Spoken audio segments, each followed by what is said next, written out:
এই যে যন্ত্রগুলো, এই যন্ত্রগুলো কিন্তু আমাদের পক্ষের না।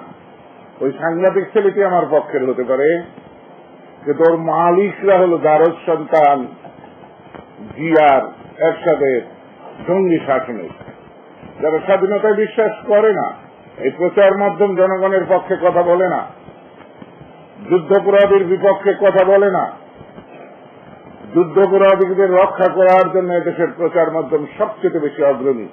গত শনিবার ঢাকা রিপোর্টার্স ইউনিটি মিলনায়তনে একটি অনুষ্ঠানে সাংবাদিক ও সংবাদ মাধ্যম মালিকদের বিরুদ্ধে এমন মন্তব্য করেন পাট ও বস্ত্রমন্ত্রী আব্দুল লতিফ সিদ্দিকী। পাটমন্ত্রীর এই বক্তব্যের প্রতিবাদ জানিয়েছেন সাংবাদিক নেতারা। সাংবাদিক ও মালিকদের বিরুদ্ধে লতিফ সিদ্দিকীর এমন মন্তব্য ঔদ্ধত্যপূর্ণ এবং শিষ্টাচার লঙ্ঘন বলে দাবি করেন তারা। এটা তো আসলে শিষ্টাচারের পর্যায়ে পড়ে না, ন্যাচারালি এটা তো একটা অত্যন্ত মন্তব্যই মনে হচ্ছে। তো বিষয়টা হচ্ছে যে আমি আবারও রিপিট করছি যে উনি তো একটা গণতান্ত্রিক সরকারের প্রতিনিধি হিসাবে সরকারে আছেন। উনি যখন কথা বলবেন, ওনার কথার মধ্যে দায়িত্বশীলতার ছোঁয়া থাকবে, ওনার কথার মধ্যে গণতন্ত্রের ছোঁয়া থাকবে, ওনার কথার মধ্যে সংবাদপত্র এবং সাংবাদিকদের প্রতি সম্মান প্রদর্শন করে কথা বলবেন। এটাই স্বাভাবিক, এটাই শিষ্টাচারের কথা। যিনি জারজ, তিনি জারজকে চিনবেন।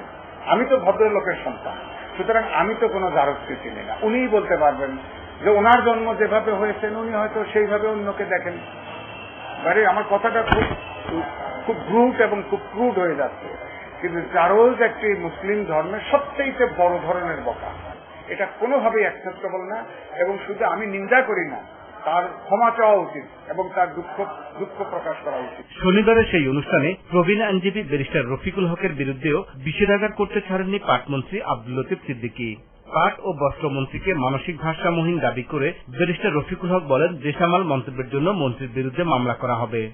তার আবার যে মান থাকলে তো মানহানি হবে, তার মান না, আমার ডিফামেশন হয়েছে, সেই জন্য কেস করবো। ভিমেন্টলি নিন্দা জানাচ্ছি, এবং জঘন্য মনোবৃত্তির বিকাশ, ওর মতন লোক এরকম কথা বলেছে, তা আশ্চর্য হওয়ার কিছু না, কেন ওই স্ট্যান্ডার্ডের লোক।